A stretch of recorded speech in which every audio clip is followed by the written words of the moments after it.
se vienen las elecciones y cuando queramos saber ya estamos ahí, falta más o menos 1 mes y 20 días, estamos diciendo 2 meses, pero queda un poco menos todavía y ya son el mes que viene. Para hablar de cómo se preparan las elecciones, cómo son, bueno, las listas que finalmente van a estar allí jugándose un lugar en el Parlamento, porque no solamente estamos decidiendo por una presidencia, sino por un Parlamento, que también tiene mucho que ver con la toma de decisiones a lo largo del gobierno. Tenemos con nosotros al ministro de la Corte Electoral, José Garchitorena. Buenos días, bienvenido nuevamente, gracias porque siempre estás disponible para atender nuestras consultas. No, gracias a ustedes y a la orden. Bienvenido. Vamos a arrancar con contar cómo vienen estos preparativos de la Corte de cara a estas elecciones, si es compleja esta etapa de presentación, digamos, de las listas, del armado, de todo lo que significa dar también una elección transparente en un momento que se viene cuestionando tanto, ¿no? Esas garantías que nosotros podemos decir que tiene nuestro país. Sí, la Corte Electoral en realidad planifica el ciclo electoral, que comienza con la interna y termina con las elecciones departamentales y municipales de mayo del año que viene. Y empezamos a trabajar en el 2023, ¿no? Actualizando el software de la tableta, preparando todos los dispositivos para bueno, la Corte ha venido introduciendo tecnología al proceso electoral, vamos trabajando en eso, la compra de insumos electorales, las valijas, todo lo que es la papelería, etcétera. O sea, todo eso empieza ya en el año 23 y bueno, ya tuvimos la primera prueba de fuego, que fue la elección interna, que yo me animaría a decir que es la elección más compleja de todo el ciclo electoral, por la cantidad de partidos que participan, porque hay que hacer un escrutinio por cada partido, por la cantidad de hojas de votación que se registran, más de 3.600 se registraron en todo el país, son 2 hojas que hay que introducir en el sobre, entonces es muy compleja. Ya octubre tiene menor complejidad, son menos los partidos, son menos la cantidad de hojas de votación, un poco por el tema de las posibilidades de acumulación por sublema, ¿no? Entonces, al no haber acumulación por sublema en lista de diputados, por ejemplo, hay menos hojas de votación, listas de candidatos a diputados y menos hojas de votación. Seguramente después la eventual segunda elección de noviembre es la más sencilla de todas, son 2 papeletas, no tiene mucho misterio. Después la departamental y municipal, bueno, se complejiza un poquito más porque son 2 elecciones a 2 niveles, departamental y municipal. Pero como digo, insisto, me parece que la más compleja es la primera, la elección interna. ¿Cuándo vamos a tener el resultado? Bueno, el resultado, la Corte Electoral, justamente, la ley no nos exige celeridad, nos exige seguridad. Pero somos conscientes que la opinión pública obviamente demanda información al instante y por eso que desde el año 19 tenemos la tableta, la aplicación de la tableta que nos permite la transmisión rápida de los resultados del escrutinio primario de cada circuito a la página web de la Corte para que esté en conocimiento de todos. Y esa información está en el transcurso de la misma noche de la elección. Nosotros en realidad a las comisiones receptoras de votos siempre les decimos, ustedes tranquilos, hagan el escrutinio a conciencia, cumpliendo con todos los procedimientos, todos los pasos, y cuando terminen lo comunican. Y ustedes han visto que para medianoche ya está la enorme cantidad de resultados publicados y consolidados en la página web. Antes de cambiar, Diego, porque me voy a olvidar, estoy seguro, pero la otra vez se lo iba a preguntar y me olvidé. A ver. El voto electrónico en nuestro país, ¿será posible en algún momento? Y voy a algo que me pasa a mí. A mí me parece que el papel me da una seguridad, una tranquilidad que no me da el voto electrónico. ¿La Corte Electoral tiene previsto en algún momento por lo menos discutir esta posibilidad? No es una competencia de la Corte Electoral. En todo caso es una competencia o es una atribución, una decisión que tiene que tomar el Parlamento. Porque esto implicaría naturalmente reformas legales. Y las leyes legales electorales en Uruguay requieren mayorías especiales, 2/3 de votos para ser aprobadas. O sea, implicaría una decisión parlamentaria con un amplio consenso político partidario. ¿Y en base a experiencias ha visto y creo que es un tema que no está en la agenda. No está. Primero un poco por eso, porque el sistema uruguayo funciona, confiamos en él y creo que no, por eso mismo nadie se ha impuesto otra solución. Y además porque el voto electrónico, entre muchísimas complejidades que tiene, es costoso. Desarrollar el software, mantenerlo, sobre todo todos los antivirus, todos para evitar los hackeos y todas esas cosas que son tan comunes hoy, implican costos que, Bueno, habrá que calibrar también el momento si en algún momento el Parlamento se plantea o el sistema político se plantea Sin embargo, este tema. usted decía recién, sin embargo, que por ejemplo, el cómputo de esos votos sí se realiza a través de una tableta. Nosotros lo que estamos haciendo desde hace muchos años, ¿no? Ya en 2002, creo que fue, 2003, la Corte Electoral informatizó el Registro Cívico Nacional, ¿no? Y después, bueno, pero sobre todo a partir del año 2018, y para el ciclo electoral 2019-2020, fue que empezamos a introducir tecnología al proceso electoral. O sea, en base a la normativa vigente, hay procesos que los hacemos a través de sistemas informáticos. Por ejemplo, el envío de las nóminas de los candidatos, que es parte del proceso de registros de las hojas de votación. Hay un sistema de gestión de partidos políticos, donde los partidos políticos y las agrupaciones pueden solicitar números, sublemas, cambiar sus autoridades para hacer trámites ante la Corte Electoral y demás, a través de esa plataforma. El pago de la multa por la no emisión del voto o la justificación de la no emisión del voto también se puede hacer a través de la página web de la Corte.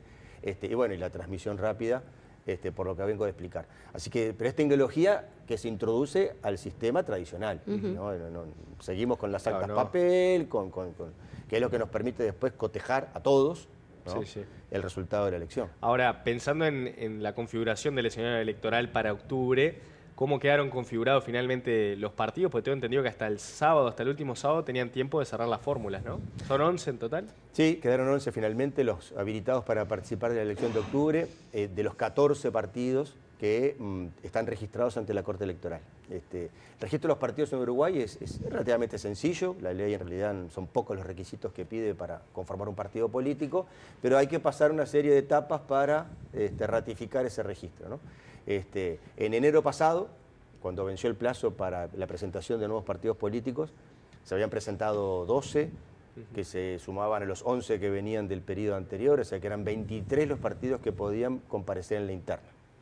De esos 23, finalmente en la interna comparecieron 18, y la interna es el primer mojón. El que no participa en la interna no puede participar del ciclo electoral y pierde su registro. O sea que quedaron 18 que participaron. De esos 18, 14 son los que obtuvieron más de 500 votos, que es el mínimo, se les exige 500 candidatos, 500 votos. Bueno, quedaron 14. Y de esos 14 que mantienen su registro, son partidos que pueden eventualmente presentarse en las elecciones de mayo próximo, pueden participar de las internas del año 2029, o sea, son 14 partidos que hay en Uruguay, pero solamente 11 por haber elegido al candidato a vicepresidente al 31 de agosto, que es la fecha reglamentaria que se había fijado para eso, son los que están habilitados para participar en la elección de octubre. Ahora el próximo mojón es 27 de septiembre, viernes 27 de septiembre, 30 días antes de las elecciones, vence el plazo para el registro de las hojas de votación. Ahí sabremos en definitiva si los 11 partidos comparecen o alguno ¿será en estas elecciones se produce además los dos plebiscitos que están arriba de la mesa, digamos? Y quizá ahí a veces surge la idea, ¿no? Voto por el no, voto por el sí. Solo se va a poder votar por el sí, y expliquemos cómo va a funcionar para que justamente no termine habiendo un resultado distinto del que la gente hubiera querido por no saber cómo es el procedimiento. Y de paso te pregunto si también habrá algún tipo de comunicación clara más sobre la fecha, porque hay veces que hemos votado por el sí, por el no, esta vez es solamente si voto sí pongo la papeleta. Explícalo tú y expliquemos un poquito si va a haber más información o dónde se puede aclarar. Por el no se vota cuando es un referéndum, exacto, ¿verdad? Contra una ley. Pero acá estamos hablando de un plebiscito, una reforma constitucional, plebiscito constitucional, que solamente se vota por sí.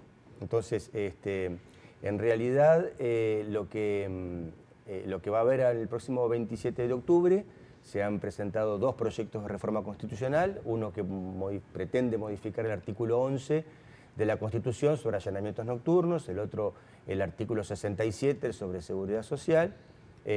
Hay dos papeletas por el sí, de color blanco, la del artículo 67, la de seguridad social, amarillo, la del artículo 11 de allanamientos nocturnos, que todo aquel que apoye la reforma deberá introducir esa papeleta en el sobre junto a la hoja de votación de su preferencia para sumarse a uno o a otro plebiscito o a los dos. Se pueden introducir las dos papeletas. quien no desea acompañar alguno de los plebiscitos o ningún plebiscito simplemente no pone la papeleta por el sí. Y esa es la mecánica. La Corte Electoral va a llevar a los cuartos secretos papeletas, o sea, eso sí está previsto. También los promotores, tanto de una como de otra reforma constitucional, ya le han solicitado a la Corte modelos de la papeleta, cómo ha quedado diseñada y demás, a los efectos de imprimir a su costo papeletas y poder distribuirlas conjuntamente con las hojas de votación, ¿no? Y ensobrarlas con las hojas de votación. Así que también el que quiera acceder a esas papeletas previo a la elección y llevarlas consigo el día de la elección, la puede hacer también. Perfecto. Hay varias cuestiones vinculadas también a la reglamentación que siempre da a conocer previo a cada elección la Corte. Pero antes le quiero preguntar qué pasa con el Partido de la Gente, porque en realidad recibía un financiamiento del Estado como era lógico y de prever por el resultado anterior. Pero ¿qué pasa ahora que no quedó dentro de este articulado que mencionábamos recién de los 11 partidos? ¿Qué sucede? El Partido de la Gente no perdió su registro, como partido no existe más.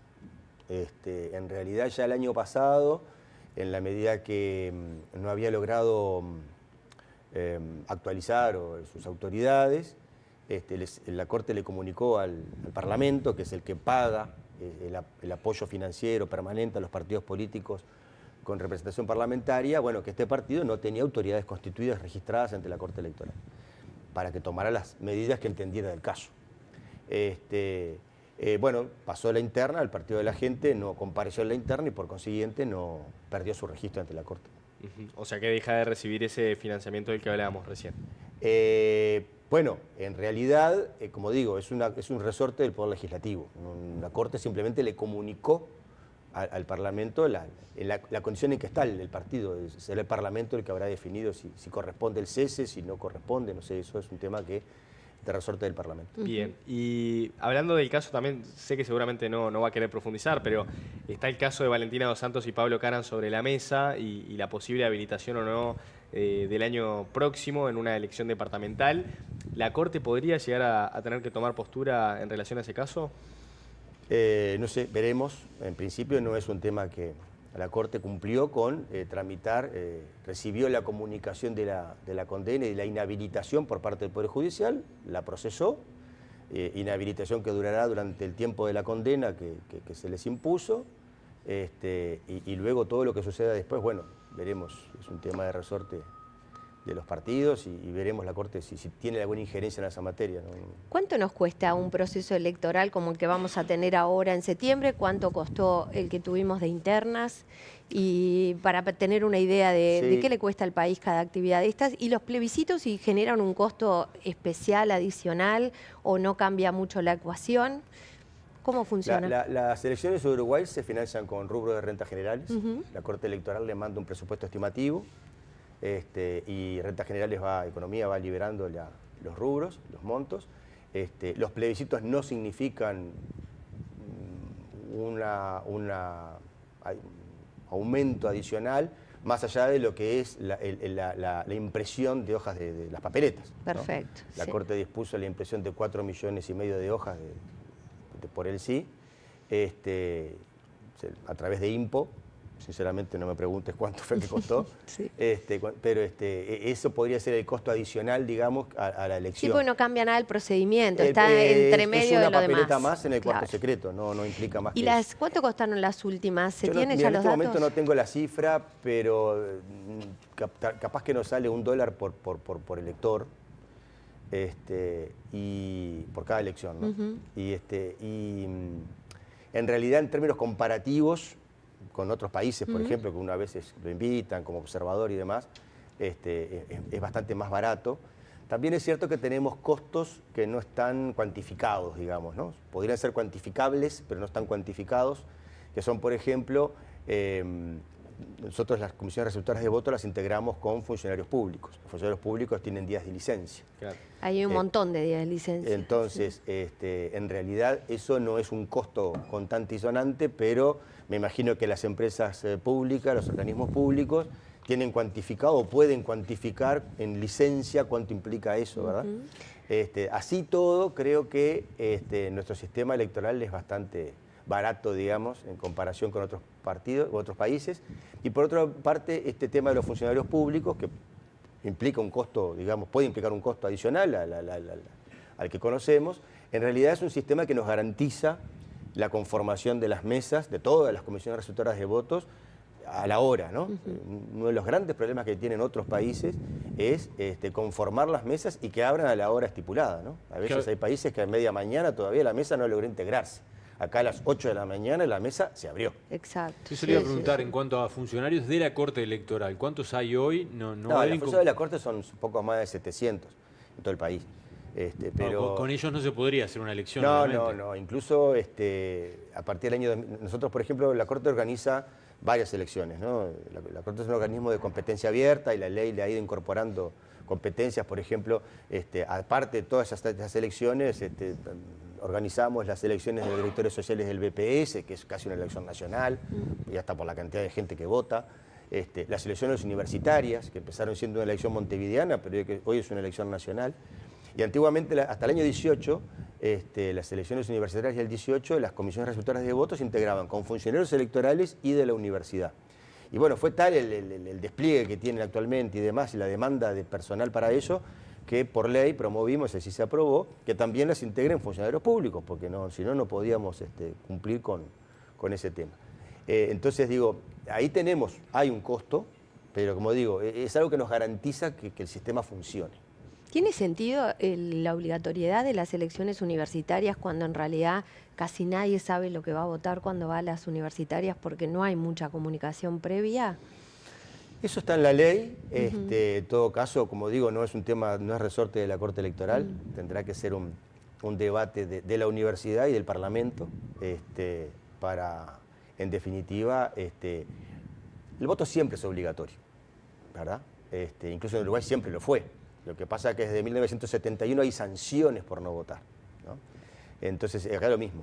El voto es un derecho y un deber, pero además existen sanciones.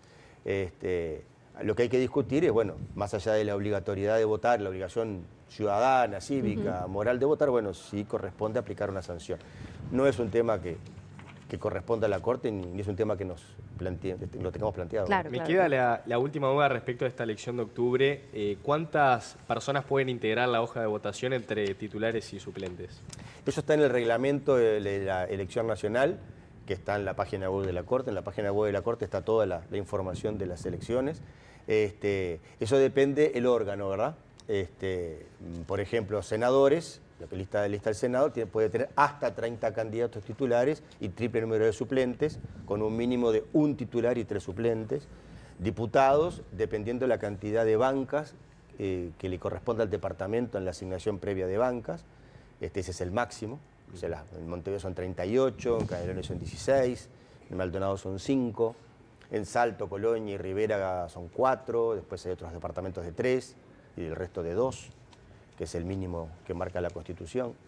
Y entonces ese es el máximo de bancas. El número de bancas que tiene cada departamento es el máximo de candidatos titulares que tú puedes tener, más triple número de suplentes.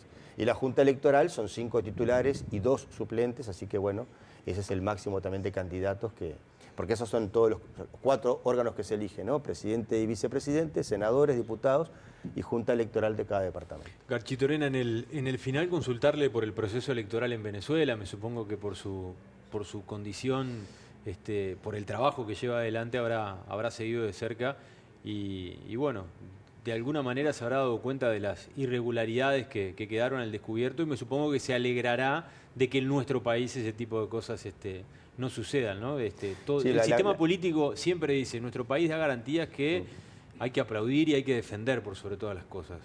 La Corte Electoral no estuvo en el proceso electoral de Venezuela, no fue ningún ministro ni ningún funcionario como observador. No lo conozco al detalle el tema, más que lo que está en la prensa. Pero sí, a ver, creo que el activo más importante de cualquier organismo electoral es la confianza. Y la verdad, cuanto menos se hable del organismo electoral, mejor. Porque eso implica que eso no es un tema, no es problema. Claro. Y sí, yo me congratulo de que en Uruguay no tengamos los debates que ha suscitado la elección de Venezuela, sin duda. Totalmente. ¿Cuántos habilitados tenemos para esta elección? Bueno, todavía no, si bien tenemos ya un cierre preliminar del padrón, Todavía estamos en el periodo de reclamos al padrón y demás. Hasta 15 días antes de la elección se pueden hacer reclamos por parte de los partidos políticos y los ciudadanos. Pero estamos en el entorno a los 2.727.000... Ay, que somos pocos. 2.727.000 electores. ¿Y mucha gente que vota por primera vez? Bueno, se incorporaron más de 200.000 nuevos electores que se han ido incorporando, porque ustedes saben que se cierra el 15 de abril, pero se deben inscribir quienes tienen 18 años a mayo del año que viene. Entonces se van incorporando en la interna, en octubre y noviembre es el mismo padrón. En el caso de que haya una segunda vuelta en noviembre, va a ser el mismo padrón de habilitados y el mismo plan circuital, donde votamos en octubre o vamos a votar en noviembre. Y en mayo se van a incorporar otra tanta.